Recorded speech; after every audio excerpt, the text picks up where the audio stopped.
effective, they're very slow. The honourable member for Abbotsford.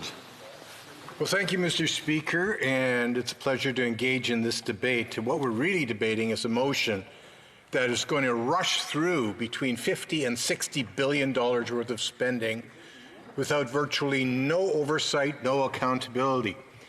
Now, the bill that this addresses is actually one that creates three benefits that we as Conservatives support. One is a benefit for workers who are unable to resume work or whose income has been reduced by 50% or more due to the COVID-19 crisis and are self-employed or otherwise ineligible for EI. So that's one benefit. There's a second benefit for workers who are ill or must self-isolate due to COVID and do not have paid leave or paid sickness benefits. And then there's a third benefit for people who are unable to work because they are caring for a family member due to school or daycare closures resulting from COVID-19. So are those things we can support? But when you're talking about spending of close to $60 billion, and you have a government that only wants to debate this for 4 hours without any committee investigation or oversight, that is a failure of respect for this Parliament.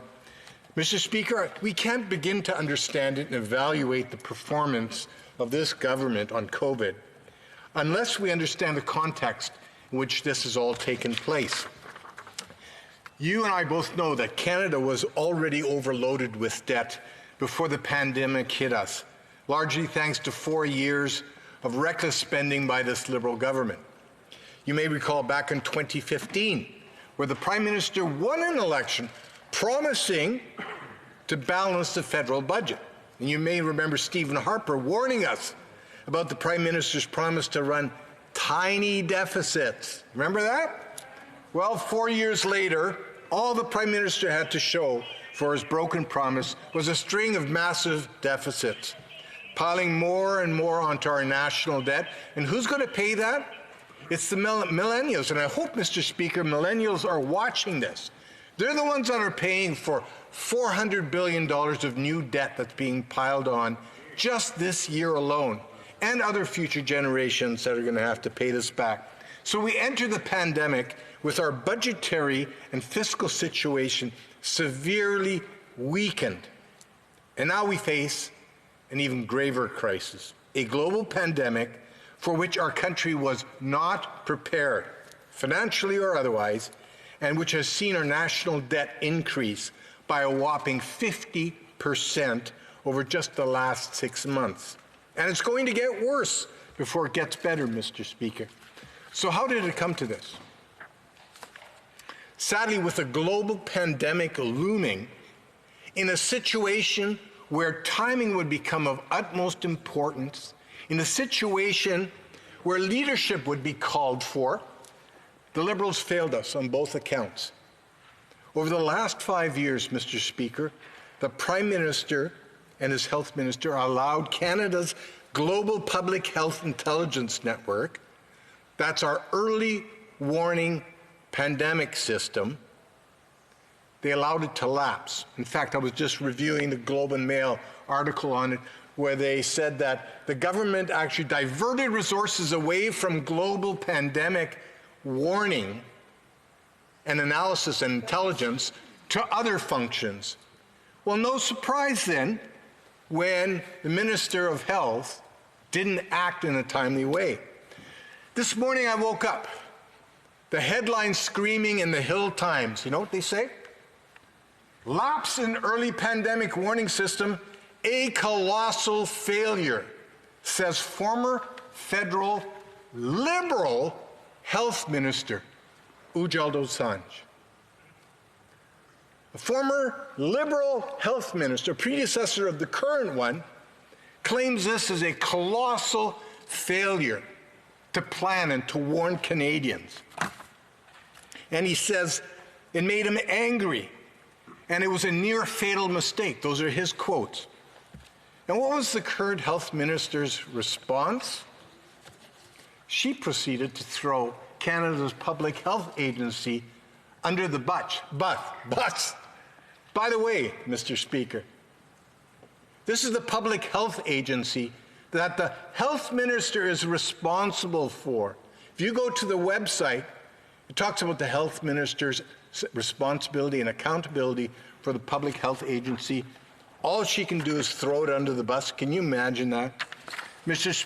Speaker, if you want an assessment of this government's performance during the COVID pandemic, it is this: colossal failure. So it should come as no surprise that as the health minister sat idly by, the virus spread around the world and across Canada. Day after day, week after week, the minister would stand up in this House. I think that was a seat she occupied at that time. And she would scold us for fear-mongering.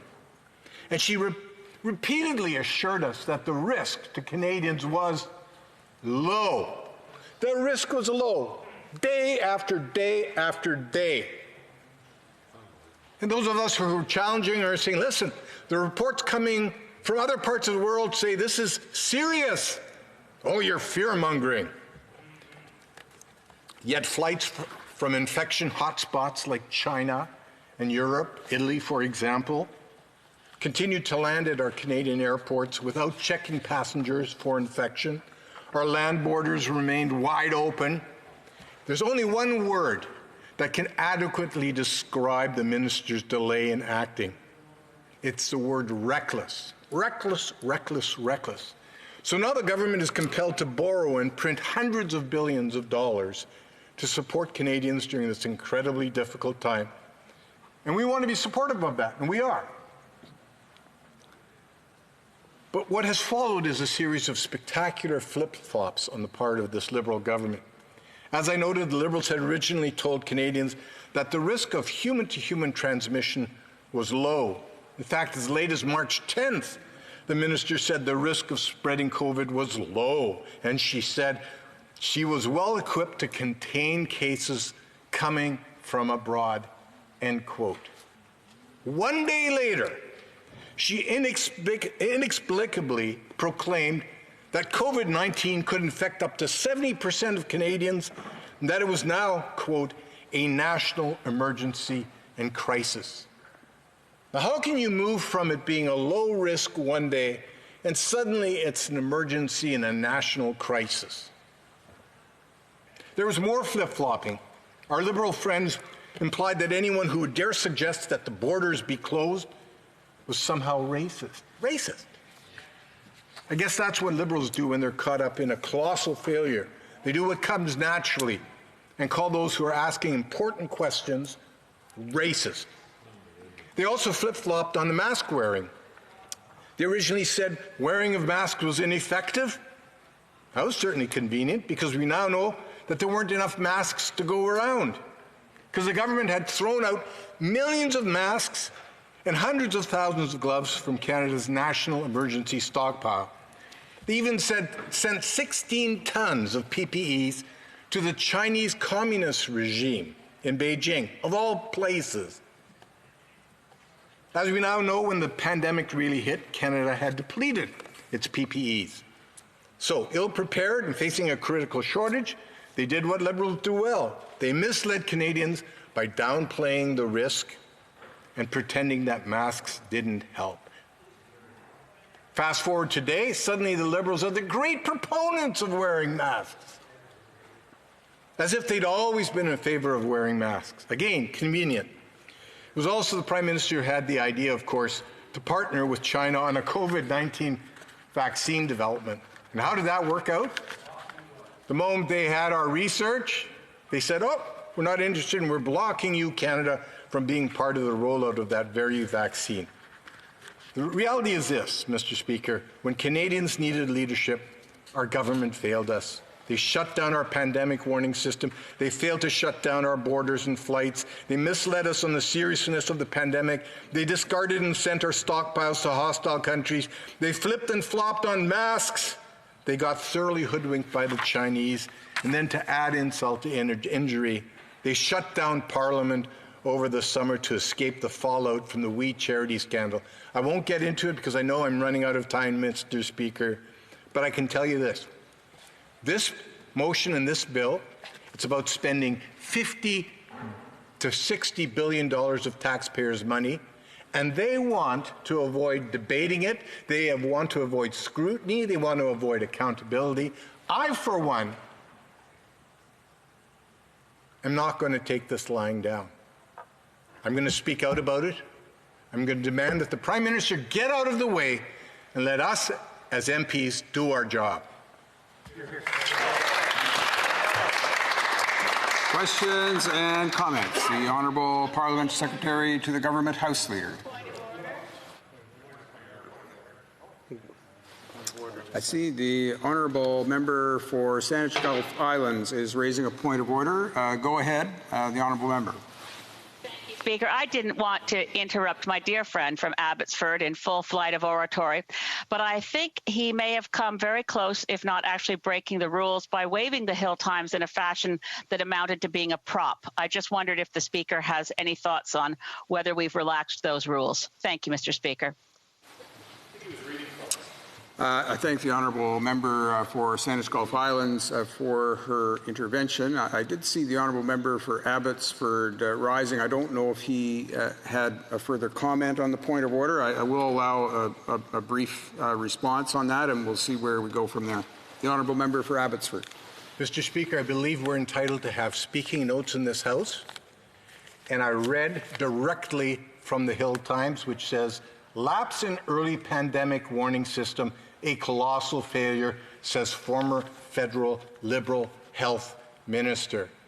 Surely that can't be against the rules of this House that we actually use this to make our speech, not unlike any other notes that we would have before us.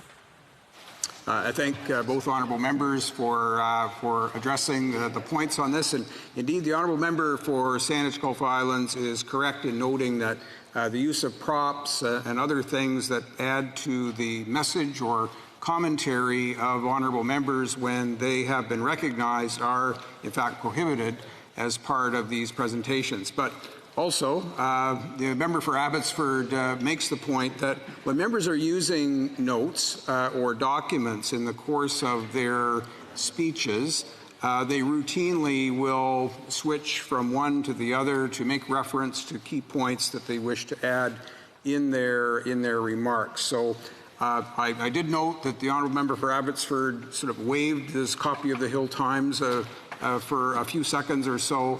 But I don't think in this case it would be construed as being a prop, but rather a document that was used in support of his remarks. So I think if that's acceptable to the House and to honourable members, we'll leave it at that and consider the matter closed.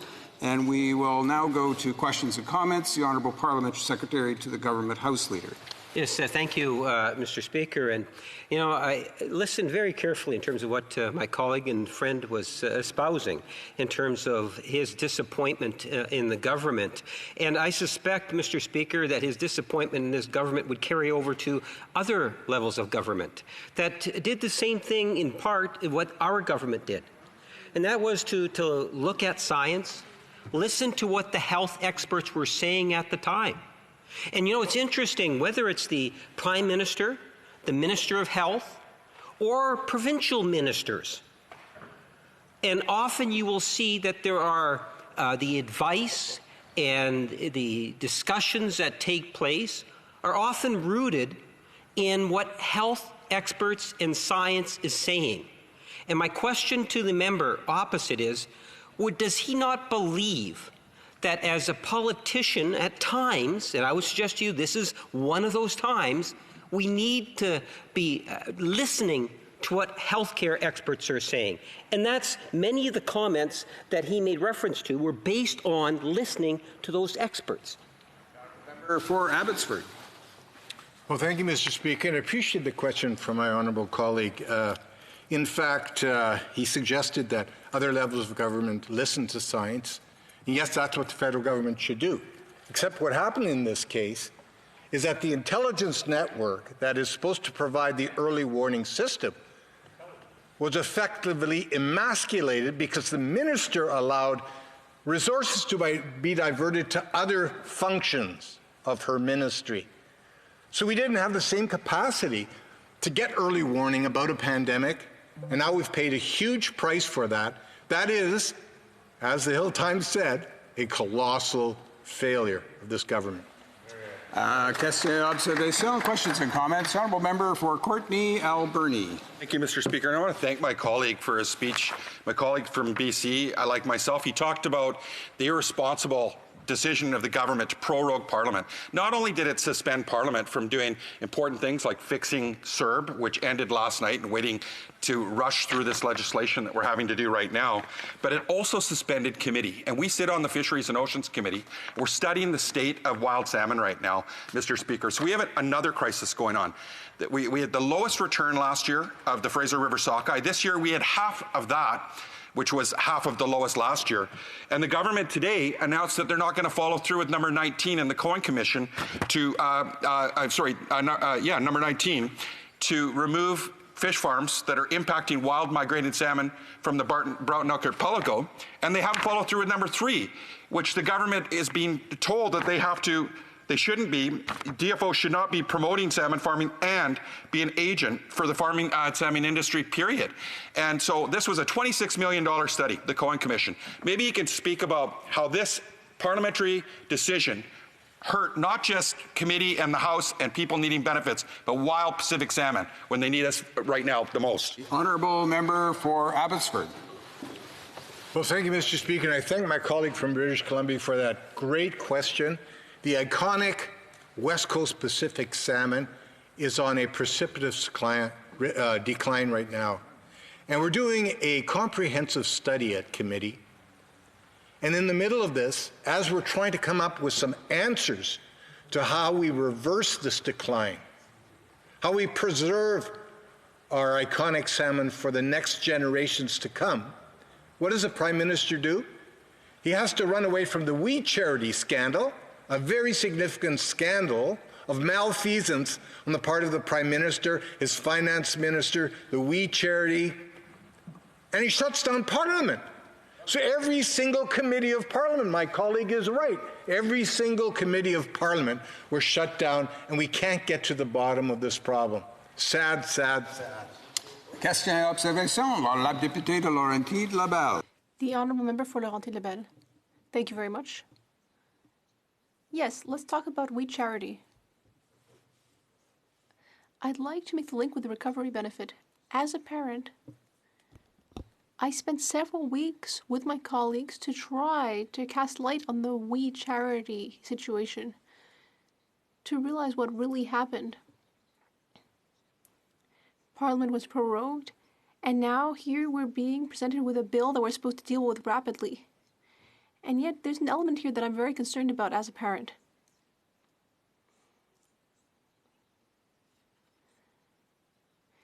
There's a benefit for parents with children from 0 to 11. A healthy child versus a sick child. I'd like to hear from my colleague. What does he think about a recovery benefit for children who are only between 8 and 11? Whereas between 12 to 16, children still need help if they're ill. Well, Mr. Speaker, we as Conservatives will always look at proposals to support Canadians through this very, very difficult pandemic.